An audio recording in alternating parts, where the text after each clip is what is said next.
எந்த நேரத்திலும் ஈரான் மீதான யுத்தத்தை இரு நாடுகளும் தொடங்கலாம் என்பதுதான் அவர்கள் விடுத்திருக்கக்கூடிய அறிவிப்பினுடைய மிக முக்கியமான சாராம்சமாக இருக்கிறது. காரணம் என்னன்னு கேட்டா, சரணடைவதை பற்றி சிந்திக்கவே இல்லை. அது சாத்தியமற்ற ஒரு அமெரிக்காவின் கோரிக்கை. ஏன்னா யுத்தம் பண்ணி ஈரானை தோக்கடிச்சிட்டோம்னு சொல்ல முடியல. அதனால நீங்களா நாங்க தோத்துட்டோம்னு சொல்லிக்கிறீங்க என்றாவது சொல்லி பார்க்கிறார்கள். அன்புக்கினிய சகோதர சகோதரிகளே, நம் அனைவர் மீதும் ஏக இறைவனுடைய அமைதியும் கருணையும் உண்டாகட்டுமாக என்கிற உயரிய பிரார்த்தனைகளோடு, பாலஸ்தீனம் மீதான இஸ்ரேலிய ஆக்கிரமிப்பு இராணுவத்தினுடைய 2 ஆண்டுகால யுத்தம் முடிவுக்கு ஒரு யுத்த நிறுத்தமாக மாற்றப்பட்டு இன்றோடு 204வது நாட்களை நாம் கடந்து கொண்டிருக்கக்கூடிய இந்த சூழல்ல என்னவெல்லாம் நடக்கிறது? மத்திய கிழக்கில் குறிப்பாக அமெரிக்க இஸ்ரேலிய ஆக்கிரமிப்பு இராணுவங்களால் முன்னெடுக்கப்பட்ட ஈரானுக்கு எதிரான யுத்தம் ஒரு யுத்த நிறுத்தமாக தற்போது நடைமுறையில் இருக்கக்கூடிய சூழல்ல இந்த யுத்த நிறுத்தம் நிரந்தர யுத்த நிறுத்தமாக மாறுமா இல்லையா, அடுத்தது என்ன என்பதை பற்றிய செய்திகள் தான் இன்றைக்கும் கிடைத்திருக்கின்றன. குறிப்பாக இன்றைக்கு வெளியாகி இருக்கக்கூடிய ஒரு முக்கியமான செய்தி என்னன்னா, அமெரிக்க அதிபர் டொனால்ட் ட்ரம்ப் இன்றைக்கு தன்னுடைய ஆதரவாளர்களுக்கு மத்தியிலே உரையாற்றி இருந்தார். அதிலே தங்களுடைய கப்பல் படையின் நடவடிக்கைகள் மத்திய கிழக்கிலே எப்படி இருக்கிறது என்பது தொடர்பான செய்திகளை அவர் சொல்லி இருந்தார். ஆல்ரெடி அமெரிக்காவினுடைய இராணுவத்தினுடைய செயல்பாடுகளை ஈரானுடைய போர்சஸும் ஈரானுடைய அரசும் நீங்கள் மொத்தமாக கடற்கொள்ளையர்களை போன்று செயல்படுகிறீர்கள் என்கிற குற்றச்சாட்டுக்களை தொடர்ந்து வலியுறுத்தி வந்த நிலையில இன்றைக்கு அமெரிக்க அதிபர் டொனால்ட் ட்ரம்ப் என்ன சொல்றாருன்னா, எங்களுடைய ராணுவம் ஒரு கடற்கொள்ளையர்களை போன்று செயல்பட்டு வருகிறது. கப்பல்களில் ஏறுறாங்க, கப்பலை கைப்பற்றுறாங்க, கப்பலுக்குள்ளே இருக்கக்கூடிய பொருட்களும் எண்ணெய் வளமும் எங்களுக்கு கிடைக்கிறது, எனவே அது எங்களுக்கு லாபகரமானதாக அமைகிறது என்று சொல்லி இவர் ஒரு அமெரிக்க அதிபர் மாதிரி இல்லாம கடற்கொள்ளையர்களுடைய தலைவன் மாதிரி பேசியிருக்கக்கூடிய காட்சிகள் இன்றைக்கு வெளியாகி இருக்கிறது. சர்வதேச ஊடகங்கள்ல ஒரு கேலி பொருளாக மாறிக்கொண்டிருக்கிறார் அமெரிக்க அதிபர் டொனால்ட் ட்ரம்ப் என்கிற அளவுக்கு அவருடைய இந்த கருத்துக்களை பார்க்க முடியுமாக இருக்கிறது.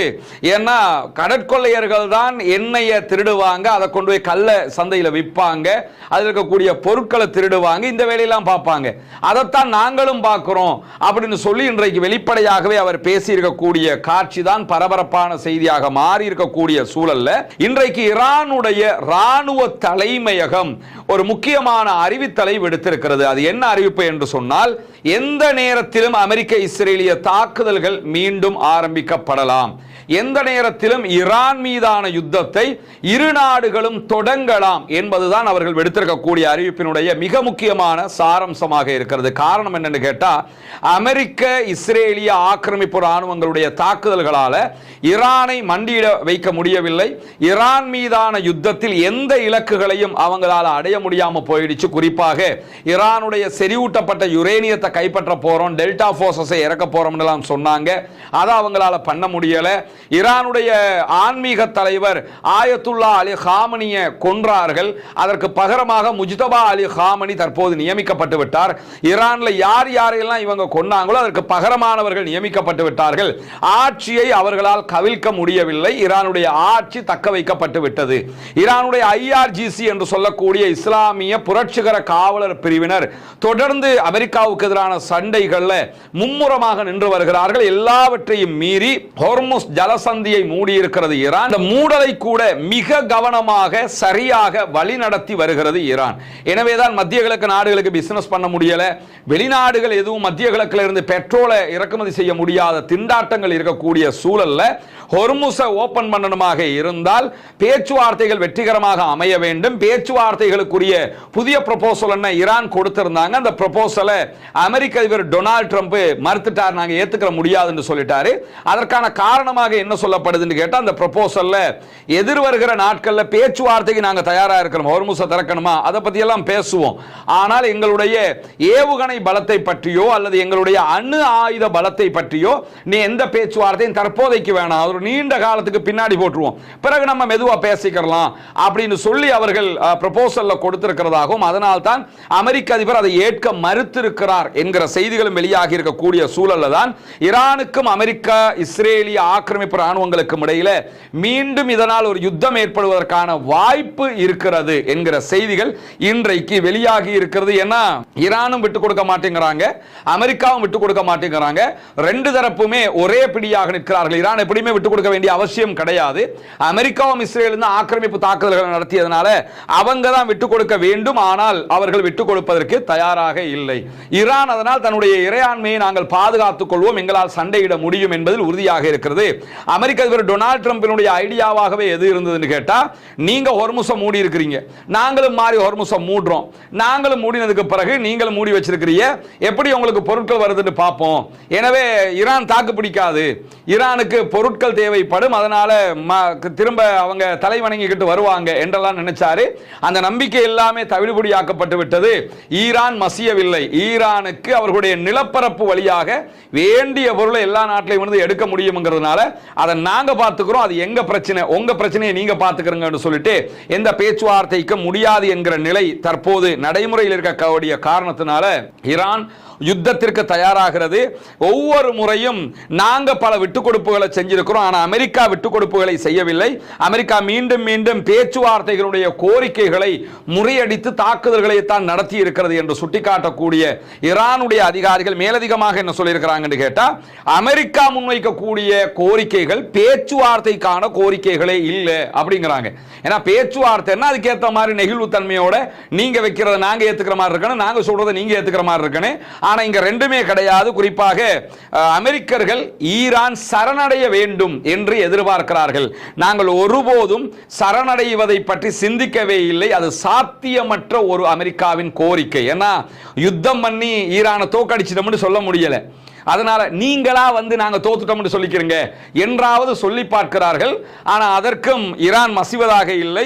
எனவே அடிப்படையில் ஒரு யுத்தம் நடப்பதற்கான வாய்ப்பு இருக்கிறது என்று ஈரானுடைய அனைத்து படைப்பிரிவுகளும் மீண்டும் தயார் நிலையில் வைக்கப்பட்டிருக்கிறது என்கிற செய்திகள் இன்றைக்கு வெளியாகி இருக்கக்கூடிய சூழல்ல தான் மேலதிகமாக ஈரான் இன்றைக்கு இன்னும் ஒரு விதிமுறையையும் ஹொர்முஸ் ஜலசந்திக்கு விதித்திருக்கிறது. என்னன்னா, பேச்சுவார்த்தைகள் நடந்து சமாதானமே வந்தாலும் ஹொர்முஸை நாங்க திறந்தாலும் அமெரிக்காவினுடைய ஆயுத கப்பல்கள் ஹொர்முஸில் பயணிக்க கூடாது. எண்ணெயை ஏற்றுமதி பண்ணுங்க, தேவையானதை இறக்குமதி பண்ணுங்க, அதெல்லாம் பண்ணிக்கலாம். அமெரிக்காவுடைய ராணுவ தளங்கள், அமெரிக்கன் பேஸ் இருக்குதா இல்லையா, இந்த பேஸுக்கு தேவையான ஆயுதங்களை கடல் வழியாக ஹொர்முஸ் வழியாக நீங்க கொண்டு போக கூடாது. நீ தரை வழியாக கொண்டு வந்துக்க, விமானத்தில் கொண்டு வந்துக்க, அது உன்னுடைய பிரச்சனை. ஆனா கடல் வழியாக கொண்டு போக கூடாது என்கிற தடையையும் அவர்கள் இன்றைக்கு விதித்திருக்கக்கூடிய சூழல்ல தான் எரிபொருள் விலை உயர்வால அமெரிக்காவினுடைய மலிவு விலை விமான நிறுவனமாக அறியப்பட்டிருக்கக்கூடிய ஸ்பிரிட் ஏர்லைன்ஸ் இன்றைக்கு தன்னுடைய சேவையை முற்றுமுழுதாக நிறுத்துவதாக அறிவித்திருக்கிறது. நீங்க பார்க்கக்கூடிய இந்த காட்சி வந்து ஸ்பிரிட் விமான நிறுவனத்தினுடைய ஒரு விமானத்தினுடைய காட்சி. அமெரிக்காவில் செயல்படுகிற விமான நிறுவனங்கள்ல ரொம்ப மலிவான, மக்கள் நிறைய பயன்படுத்துகிற விமான நிறுவனம், 34 ஆண்டுகளாக செயல்பட்ட ஒரு விமான நிறுவனம். ஈரான் அமெரிக்க இஸ்ரேலிய வார் காரணமாக, பெட்ரோலுடைய விலை அதிகரிப்பு காரணமாக மற்ற நாடுகளில் தான் இந்த நிலை ஏற்பட்டதுன்னா, அமெரிக்காவினுடைய பிரபல மலிவு விலை விமான நிறுவனமாக இருக்கக்கூடிய ஸ்பிரிட்டே தற்போது திவாலாகி இருக்கிறது. 2 முறை திவாலுக்கு விண்ணப்பிச்சிருக்கிறாங்க அமெரிக்காவிடத்தில். நாங்கள் திவாலாகிக்கிட்டு இருக்கிறோம், அரசாங்கமாவது காசு வந்து எங்களை காப்பாத்துங்கன்னு. அதற்கு அமெரிக்கா அரசாங்கம் எந்த விதமான ரெஸ்பான்ஸையும் பண்ணல. தாங்களே நஷ்டம் அடைந்து விட்டதாக, இனிமேல் விமான நிறுவனத்தை தொடர முடியாது, பெட்ரோல் விலை அதிகம், எங்களால் கண்ட்ரோல் பண்ண முடியாது என்று சொல்லி அவர்கள் தங்களுடைய விமான நிறுவன சேவைகளை நிறுத்துவதாக அறிவித்திருக்கிறார்கள். கிட்டத்தட்ட 17,000 பேருடைய தொழில் வாய்ப்புகள் மொத்தமாக நாசமாகி இருக்கிறது. அமெரிக்க அதிபர் டொனால்ட் ட்ரம்ப் செஞ்சதும் செஞ்சான், வெச்சு செஞ்சுக்கிட்டு இருக்கிறாப்ல எல்லாரையுமே. எவ்வளவு பெரிய நஷ்டம் இதுல ஏற்பட்டிருக்குன்னு பாருங்க. ஆல்ரெடி இந்தியாவினுடைய பல விமான நிறுவனங்கள் எங்களால முடியலன்ட்டாங்க. அதே மாதிரி இப்ப அமெரிக்காவுடைய விமான நிறுவனங்களே இதை சொல்ல ஆரம்பிச்சுட்டாங்க.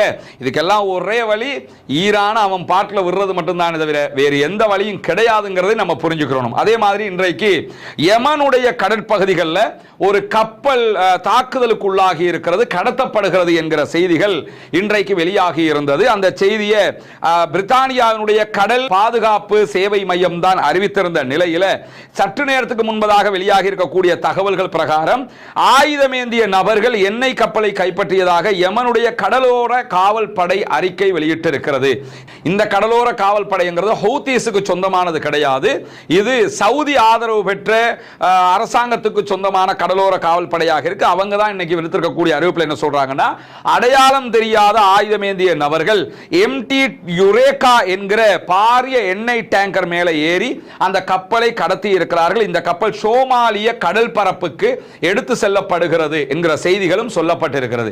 இந்த இடத்துல நேற்றைய தினமே நம்ம சொல்லியிருந்தோம், சோமாலியா கடற்கொள்ளையர்கள் என்கிற அந்த தரப்பு களத்துக்கு வந்திருக்கிறாங்க. அவங்க இந்த கடற்கொள்ளையர்கள் கொள்ளையர்களும் இருக்கிறாங்க, இல்லன்னு யாரும் மறுக்கல. ஆனால் சோமாலியாவுடைய போர்சஸே இந்த வேலையை பண்றாங்கங்கிறத உலகத்துக்கு தெரியும். அந்த நாட்டை பல பேரும் ஆக்கிரமிச்சிருக்கும் போது அந்த நாட்டை வழி நடத்தணும், அதுக்காக இந்த வேலையை பண்ணுவாங்க. இப்ப இந்த நடக்கக்கூடிய சம்பவங்களை பார்த்தீங்கன்னா, ஈரான் இந்த கப்பலையும் கடத்தல, அதே மாதிரி யமன்ல இருக்கக்கூடிய ஹவுதீஸ் ரெட் சீல எதையுமே கடத்தல. ஆனா சோமாலியாவை சேர்ந்தவர் இந்த வாரத்துக்குள்ள 5ஆவதாக கடத்தப்பட்டிருக்கக்கூடிய பாரிய கப்பலாக இருக்கிறது. எனவே இது அடுத்த தலையிடிய தற்போது தலைவனுக்கு கொடுக்க போகுதுங்கிறது மட்டும் மிக தெளிவாக தெரியக்கூடிய சூழல்ல இன்றைக்கு வெளியாகி இருக்கக்கூடிய இன்னும் ஒரு முக்கியமான செய்தி என்னன்னு கேட்டா, இஸ்ரேல்ல கிறிஸ்தவர்களுக்கு எதிரான தாக்குதல்கள் அதிகரித்து வருகிறது என்கிற செய்திகள் இன்றைக்கு வெளியாகி இருக்கிறது. இஸ்ரேலிய ஆக்கிரமிப்பு ராணுவமும் அங்கிருக்கக்கூடிய ஜியோனிஸ்டுகளும் யூதர்களும் தொடர்ந்து இஸ்லாமிய அப்பாவிகள் மீது தாக்குதல்களை நடத்துவது நமக்கெல்லாம் தெரியும். இப்பொழுது கிறிஸ்தவ கன்னியாஸ்திரி ஒருவரை நேற்றைய தினம் அவர்கள் கடுமையாக தாக்கி கீழே போட்டு மிதிச்சு அவதிகள் எல்லாத்தையுமே கொடுத்து, இப்படியும் ஒரு மனித மிருகங்கள் நடக்குமா என்று சொல்லுகிற அளவுக்கு அந்த கிறிஸ்தவ கன்னியாஸ்திரி சகோதரி ரொம்ப அவதிப்படுகிற அளவுக்கு நிலைமை மாறி இருந்தது. அந்த வீடியோக்கள் எல்லாம் கூட வெளியாக இருந்த நிலையில இன்றைக்கு பிரான்ஸ் இதற்கு கடுமையான கண்டனம் தெரிவித்திருக்கிறது.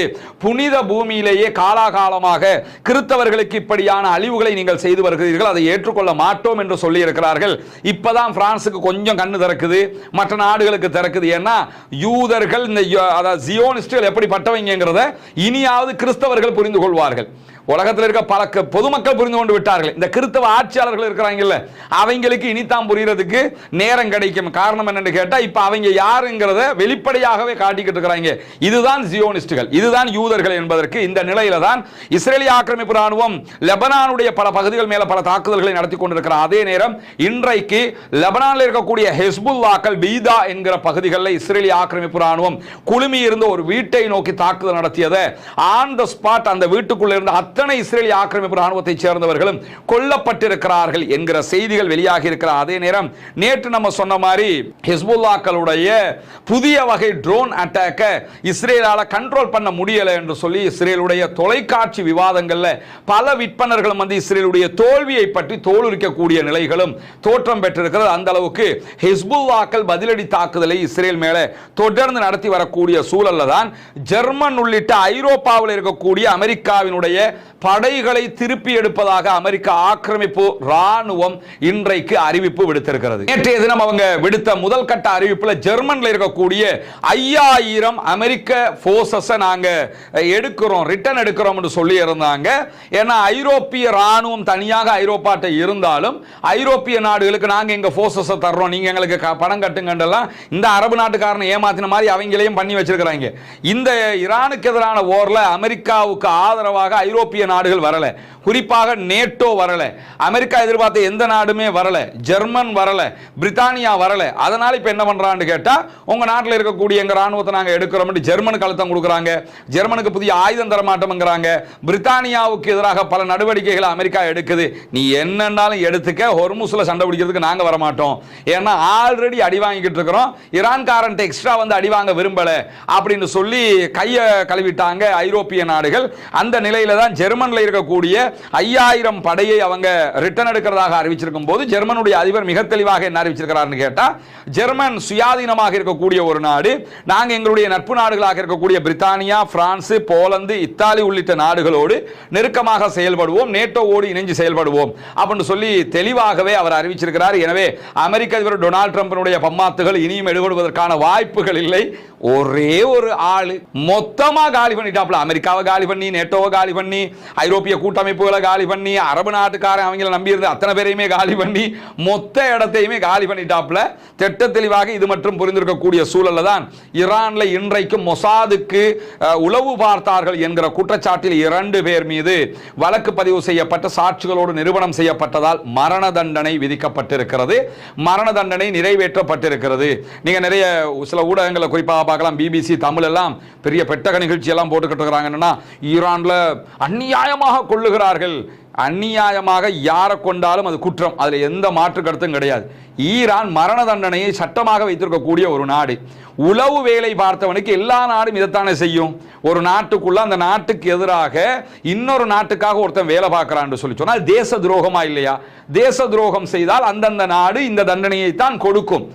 ஆனா இப்ப அமெரிக்க இஸ்ரேலிய நாடுகளுக்கும் அவங்களுக்கு வால் பிடிக்கக்கூடிய, அவங்களுக்கு கடைக்கு போகக்கூடிய இந்த பிபிசி மாதிரியான ஊடகங்களுக்கும் இருக்கக்கூடிய பிரச்சனை என்னன்னு கேட்டா, மொசாதுக்கு வேலை பார்க்க போய்த்தானே தொங்குறான். எனவே நம்மால் இல்ல அவன், நம்மால் போடுறாங்களே. அப்போ உங்க ஆளு உங்களுக்கு வேலை பார்த்தா அவனை எதுவும் பண்ணிடக்கூடாது. எந்த நாட்டுக்குள்ளனா நீங்க போவிய, வேலை பார்ப்பிய, அந்த நாட்டை நாசமாக்குவிய, சும்மா இருக்கணும். ஆனா அதே ஈரான் வந்து இன்னொரு நாட்டுக்குள்ள உளவு பார்த்திருந்தா என்ன பண்ணிருப்பாங்க?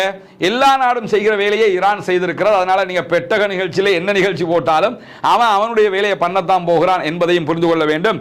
இன்றைக்கும் 2 பேருக்கு மரண தண்டனை நிறைவேற்றப்பட்டிருக்கக்கூடிய சூழல்ல தான் இன்றைக்கும் 2 பேருக்கு மரண தண்டனை விதிக்கப்பட்டிருக்கக்கூடிய நிறைவேற்றப்பட்டிருக்கக்கூடிய சூழல்ல தான் உலகெங்கும் இருக்கக்கூடிய தொழிலாளர்கள் அத்தனை பேருமே தொழிலாளர் தினத்திலும் ஈரானுக்கு எதிரான அமெரிக்காவினுடைய யுத்தத்தை எதிர்க்கிறார்கள் அப்படின்னு சொல்லி நியூயார்க்கினுடைய மேயர் ஜஹரான் மம்தானி நேற்றைய தினம் இடம்பெற்ற மே தின கூட்டத்திலே பேசி இருக்கிறார். ஜஹரான் மம்தானி நியூயார்க்கினுடைய முதலாவது முஸ்லிம் மேயர் என்று அறியப்படக்கூடியவர். அமெரிக்க அதிபர் டொனால்ட் ட்ரம்பினுடைய பலத்த எதிர்ப்பு பிரச்சாரத்தை மீறி ஆட்சியில் அமர்ந்திருக்கிறார். அவர் நேற்று பேசிய மே தின கூட்ட உரையில தான் அமெரிக்காவுக்கு எதிராக ஈரானுக்கு ஆதரவாக ஈரானுக்கு எதிரான வார நிறுத்தணும் அப்படின்னு சொல்லி பேசியிருக்கிறார். உலகெங்கும் இருக்கக்கூடிய தொழிலாளர்கள் அத்தனை பேரும் இதே மனோநிலையில் தான் இருக்கிறார்கள் என்பதையும் ஜஹரான் மம்தானி சொல்லியிருக்கக்கூடிய செய்திகளும் இன்றைக்கு வெளியாக இருக்கிறது. பொறுத்திருந்து பார்ப்போம் என்னவெல்லாம் நடக்கிறது என்பதை. இன்றைக்கு வெளியாக இருக்கக்கூடிய முக்கிய செய்திகளுடைய தொகுப்பை தான் இந்த தொகுப்பிலும் நம்ம பார்த்திருக்கிறோம். தொடர்ந்து இணைந்திருங்கள். ஆக்கிரமிப்புகள் ஓய வேண்டும், ஆக்கிரமிப்பாளர்கள் ஓய வேண்டும், ஆக்கிரமிப்பாளர்கள் ஓய்ந்து ஆக்கிரமிப்புகளும் ஓய்ந்து மத்திய கிழக்கும் முழு உலகம் அமைதிக்கு திரும்ப வேண்டும் என்கிற உயரிய பிரார்த்தனைகளோடு ஆக்கிரமிப்பாளர்களுக்கு எதிராக தொடர்ந்தும் ஜனநாயக ரீதியாக குரல் எழுப்புவோமாக. வாஹ்ரதா அல்ஹம்துலில்லாஹி ரப்பில் ஆலமீன்.